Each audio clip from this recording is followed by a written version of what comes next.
I just love it that the January 6th videotaped themselves committing all their crimes, so it makes it easier for them to get convicted. Here's a person who recording themselves saying that they wanted a civil war and bloodshed, and he ended up getting himself convicted due to his own videotaping.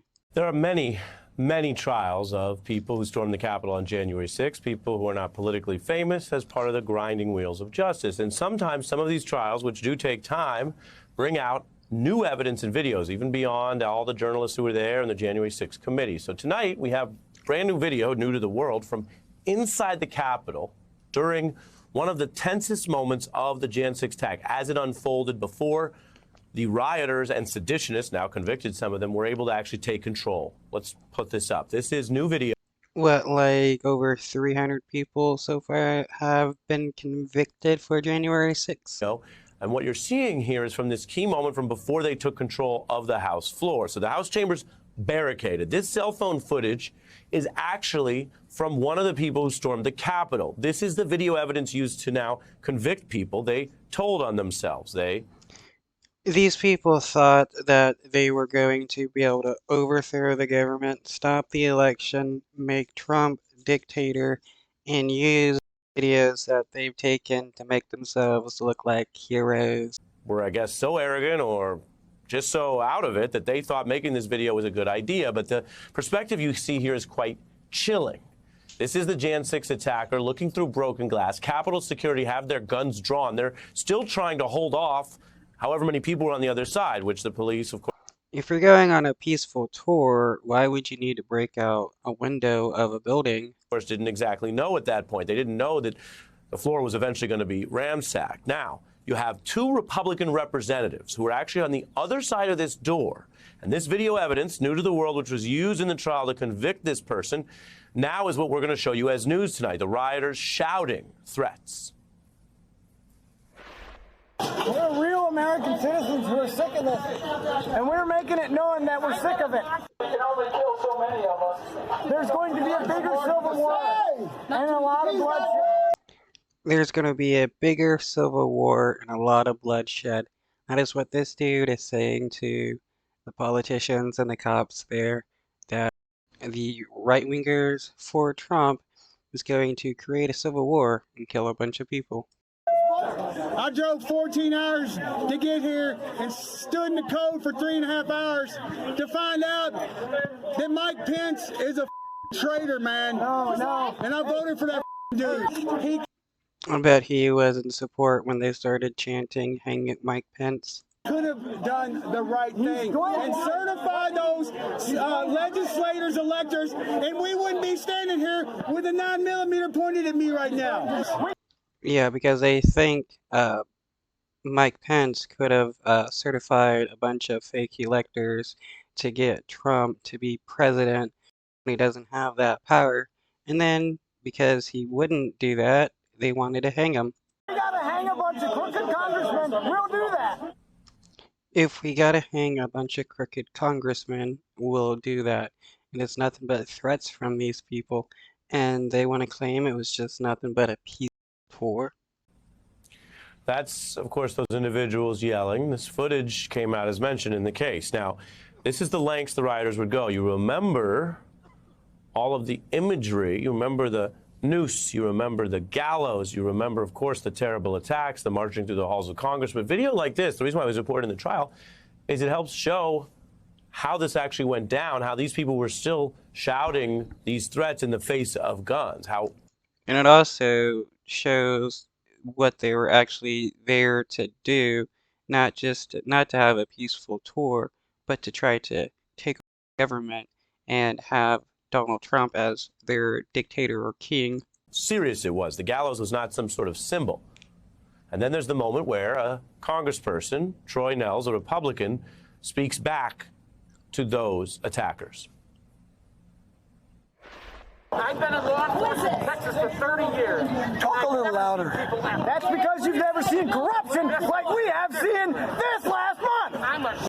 You have seen no corruption whatsoever, just something that's been manufactured by Donald Trump Fox News, and various others on the right who claim that the election was stolen but couldn't prove it, like Fox News, who got sued and lost against Dominion and Smartmatic, Rudy Giuliani, who couldn't prove anything and also lost in his court cases, Donald Trump, who was never able to prove anything, and even had people do studies on the election, and they told him that the election wasn't stolen, but he didn't want to believe it. And I'm ashamed of my Congress people. They don't even stand up for it. You need to back up. Freedom is at hand. You can just feel that moment. This is really striking. And remember, one of the biases or sort of intellectual barriers of history and types of journalism when we tell you about stuff from 3-4 years ago is we know how it ended. So, for example, we know that member of Congress. Why is it that Trump supporters and other right-wingers love to fly the Confederate flag, the flag of traitors, the flag of people that wanted to keep slaves, yet they claim it's, left-wingers that are all about re-enslaving black people? Was not attacked or killed that day. We know Mike Pence got out safe, but think about the wherewithal of the member of Congress, for example, is unarmed. The police are there, the Capitol Police, but they're vastly outnumbered. They don't know what's coming next. And he still stood his ground for however long there to speak back to these people who he understood were on his side. He said, I am ashamed, because he understood these were Trump fans, and they all had agreed on Trump, but when Trump lost, some of them now became seditionists. That was a moment in time for the Republican Party, that individual standing there in that moment, and other Republicans who initially spoke out quite clearly after Jan 6th. We will not bow to lawlessness or intimidation. All I can say is count me out. Enough is enough. Last week's violent attack on the Capitol was undemocratic, un-American, and criminal. President Trump is practically and morally responsible for provoking the events of the day. I am going. It seems like it's only Trump cultist members that can't believe that January 6th was a overthrow of the government. It's just because they don't want to see it that way, so that they can pretend to be the patriots and try to do another overthrow. To stay right here with my brothers and sisters in blue. I cannot support what you're doing. This is criminal. That was then. Now, Republican leaders, including the new Republican House Speaker, the top member of that body, are continuing to feed new lies about the 2020 election, which is what got all those people so hopped up. Yeah, it's because they want to try another attempt at interfering with the election and a government overthrow. So they're going to keep on with the election lies, even though they can't prove it. Storming the place, or take Republican Stefanik, who will not commit to certifying a future election and called those incarcerated individuals from Jan 6 now, quote, hostages. That's messaging she got from Trump. So does that mean that anybody that is put into prison for crimes that they committed, hostages? Also now is under fire for declining to sign a basic pledge in Illinois to get on the ballot where you say you won't support overthrowing the government. That's because he wants to overthrow the government.